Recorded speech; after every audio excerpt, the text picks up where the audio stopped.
everyone. So I'm finally getting a chance to do my next Q&A. I haven't done one since December, I think. It's been a while. We've been busy here, as you guys know.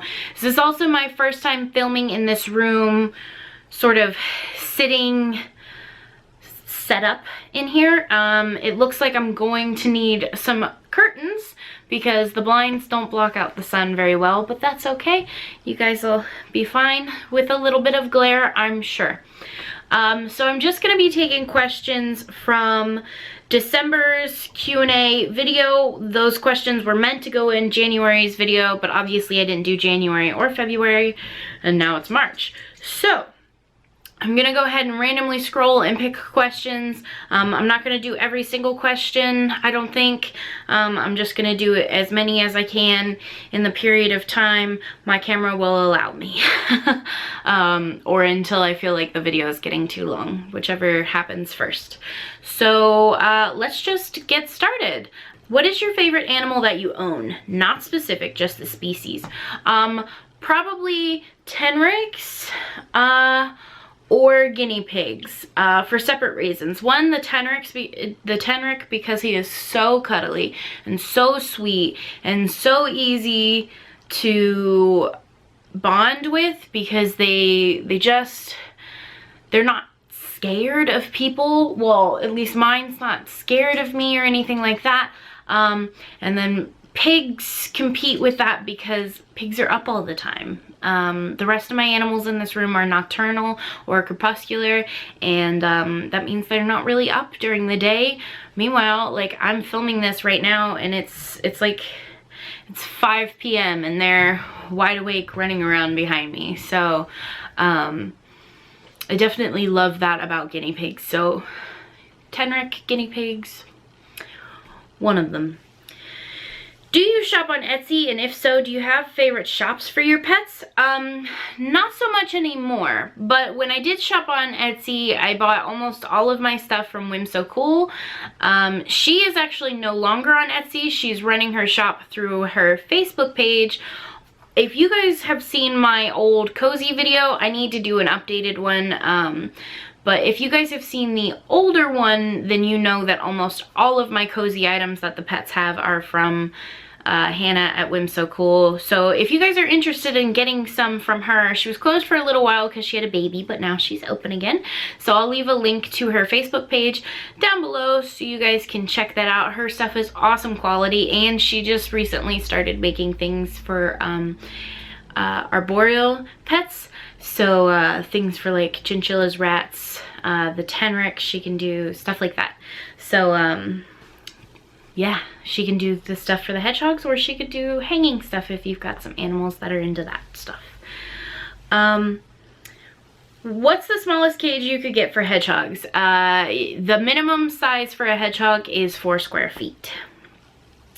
Do you have any tips for new hedgehog owners? I actually had someone that DM'd me and asked me my top 3 tips, and those were patience, practice, and repetition. So patience, because hedgehogs can really test your patience. A lot of the time it can feel like you're bonding with them and everything's going well, and then you get them one day and they're all balled up and they don't want anything to do with you. And so it can take a lot of time to get to a point where you are confident in holding them and confident that they don't hate you or anything like that. And yeah, a lot of people give up too early and then they never bond with their hedgehogs, and that's really unfortunate. Practice, because a lot of new owners are really intimidated by quills, and that winds up hindering the bonding process because people are afraid to hold them. So practice helps you hold them better. Like, I can scoop my boys up without any problems, and I don't need gloves or you know, little pieces of fleece or anything like that, because I've got the practice behind me. And then repetition is always great, because I always tell people, if you are only getting your hedgehogs out on the weekend, they're not getting used to you, because they go Monday through Friday without any interaction with you. So you've got to be consistent every single day. What type of vegetables can hedgehogs eat? I will leave a link down below to a list of fruits and vegetables and other treats that are safe for hedgehogs, and on that list it'll also tell you what isn't safe for them. When does quilling start? Quilling starts pretty much, well, if you're getting a hedgehog as a baby, will be getting them around 6 weeks old. So it will already have started by the time you get one. And it can pretty much happen anytime for any length of time up until they're about a year old, and then it tapers off. How did you come up with your pets' names? Most of them are Harry Potter characters. Draco and Blaze are Harry Potter characters. Knox and Felix are Harry Potter references. Lumi is a Harry Potter reference. And then I also had Crab and Goyle, who was on this channel before they both passed. And they were Harry Potter characters. And then I also have Lord of the Rings ones. So Merry and Pippin are from Lord of the Rings. Arwen was from Lord of the Rings. Finn is a cross between Lord of the Rings and Harry Potter, because I call him Finnegan, but my boyfriend calls him Glorfindel. So Finnegan is from Harry Potter, but Glorfindel is from Lord of the Rings. And then Gimli is from Lord of the Rings as well. And then Bear is just Bear. What's your favorite color of hedgehogs? Probably hedgehogs that look similar to Blaze. So Blaze is technically a dark gray. Yeah, so Blaze is dark gray, and he also has molting, and he has a lot of facial markings, and he's just really pretty.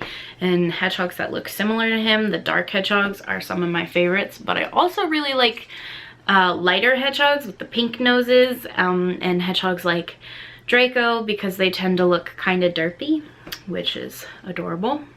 Since hedgehogs are nocturnal, what time do they usually wake up and start to get active at night? It depends on the hedgehog, really, and it also depends on if you have turned the lights off at a certain time or things like that. My hedgehogs do not get up until the lights are off, until it is pitch black in the pet room. I could leave the lights on all night long, and that would mean that they would not get up. Actually, I shouldn't say that. Draco's like that, and a lot of hedgehogs are like that. Blaze would not wheel, but he'd get up to eat, because he gets up to eat the second I fill his bowl.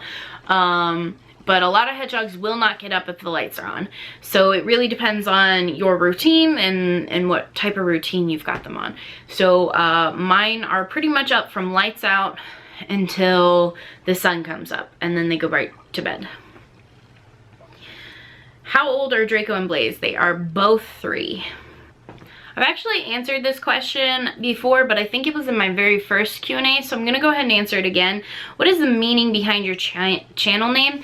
So the meaning behind my channel name is actually pretty simple. It's Pug, Pibble, Hedgie. Pug meaning bear, Pibble meaning Felix, and Hedgie at the time was Draco. And those were the only 3 that I owned at the time that I made my Instagram, which is where I started that name, and then I moved it over to YouTube, and when I started YouTube I only had Draco at the time as well. What vegetables and fruits can guinea pigs eat? Can I buy my guinea pig a wooden house, and do guinea pigs need heat lamps? So guinea pigs can eat a ton of stuff, but what you want to be careful about is their calcium intake. Guinea pigs can have really bad bladder issues if they get a lot of calcium. You also have to be careful with gassy vegetables like broccoli and cauliflower, spinach, things like that can cause bloat. I will leave a list down below to a link of safe fruits and vegetables for them, and it will also sort of rate them by how often you can feed them. Can I buy a guinea pig a wooden house? Yes, you can. Just be aware that it probably won't last forever depending on how messy your guinea pigs are, because I know with mine, they pee on everything. So the only things that they haven't peed on that haven't had to throw away are the willow tunnels. I think you can see them behind me. Oh no, there's only one in today. And they haven't peed on those, but all of their wooden houses they've peed on, and they've had to be thrown away. Do guinea pigs need heat lamps? No. For your hedgehogs, do you like the CNC or the DCN better? Why? I think I like them equally, but for us currently, I like the DCN better. I don't like having lids on CNC cages. As you guys might know if you've watched me for a while, I had lids on the guinea pig's CNC cage for quite a few months actually, and I hated it. I could not stand having a lid on their cage, which I mean, it's impossible for me to not have lids on my cages because of the cat. The Critter Nations allow for a lot of vertical space and a lot of floor space, but they're completely cat proof. They're also really easy to clean because the doors open up all the way, so I'm not leaning over things and hurting my back all the time, which is great. So they work better for me at this current point in time, but I used CNC cages for like 2 years, almost 3 years, without any issues. I love them. I changed them around all the time. For December's Q&A.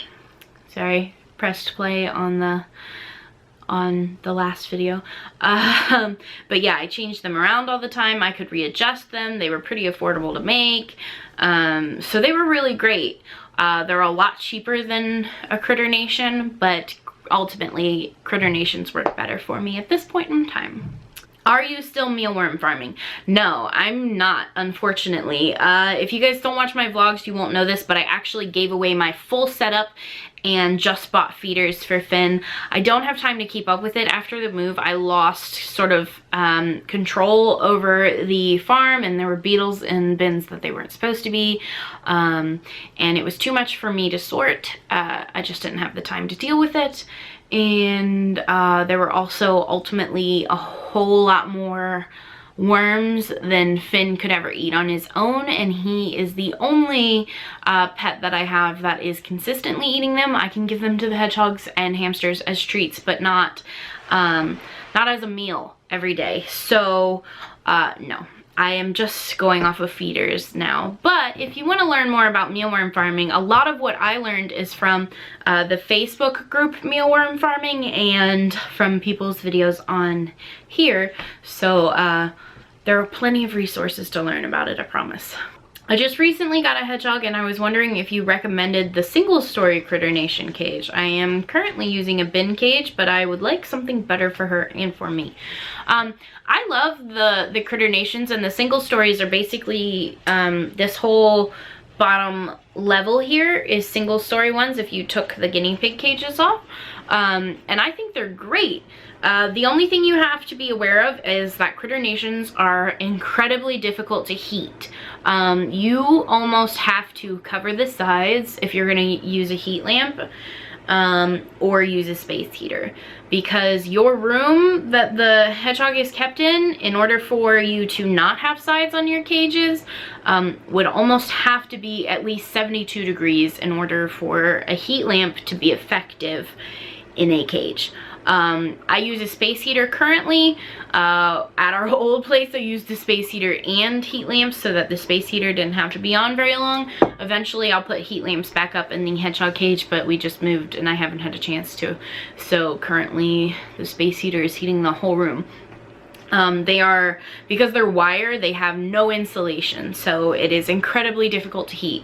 I would only recommend a Critter Nation if you don't have heat issues. I know that you don't house your two males together, but I was wondering, when you let them out to play or bond, do you let them interact? I was wondering because I am looking to get two male hedgehog babies from the same litter and was going to house them separately, but during playtime and snuggle time, I was wondering if they could play together. Thanks. Male hedgehogs often don't get along, like, at all. My hedgehogs have met, and one of them bit the other one on the head, and while nibbling is kind of common because they sometimes anoint with each other, this was a real bite, and so I haven't let them be together ever since. Hedgehogs are definitely solitary, and males especially don't have any desire to hang out with other males, so I don't feel comfortable recommending them playing or anything like that. But if you decide to see how they get along, then that's up to you. But I can tell you just from experience, it doesn't often go well. Some males do get along with other males, but often it does end up in fights. You mentioned that hedgehogs now are more sensitive to cold than they used to be when they were first popular as a pet. Is it a result of selective breeding and a trait that has just crept its way in, or is there another reason for it? It is the result of poor breeding, in my opinion. I mean, I don't have science to back that up, but a lot of things have changed over the years that I think have been a result of poor breeding. The prevalence of wobbly hedgehog syndrome is definitely a result of poor breeding. Their shorter lifespan is a result of poor breeding, and their temperature sensitivity, while they were always temperature sensitive, they are now extremely more so, and I think that is both a result of poor breeding as well as a result of care. We keep them warmer now, so I think over the years they have needed to be warmer. But yeah, I do think that hedgehogs' systems and durability, or their immune systems and their durability, have definitely come into question over the years because of breeding. So that's just my opinion on the matter. I don't have a background in hedgehog breeding or science or anything like that. So if anyone does, feel free to correct me down below. But just over the years of me studying hedgehogs and from experience with, hundreds of different people in the groups and on this page, I've definitely noticed the difference between hedgehogs in the 80s and the 90s being able to survive at 68 degrees, whereas my hedgehogs stay at 78. I've definitely noticed that seems to be linked to breeding. How many pets in total do you have, and what are their names and species? I think I answer this in almost every Q&A, but I guess it's definitely helpful for those of you who find my channel through the Q&As. So I'll start with the cage hogs. The hedgehogs that are actually in the cages behind you guys. You can't see their cages, but I have Draco and Blaze, and they are my two hedgehogs. They're the only two hedgehogs I have.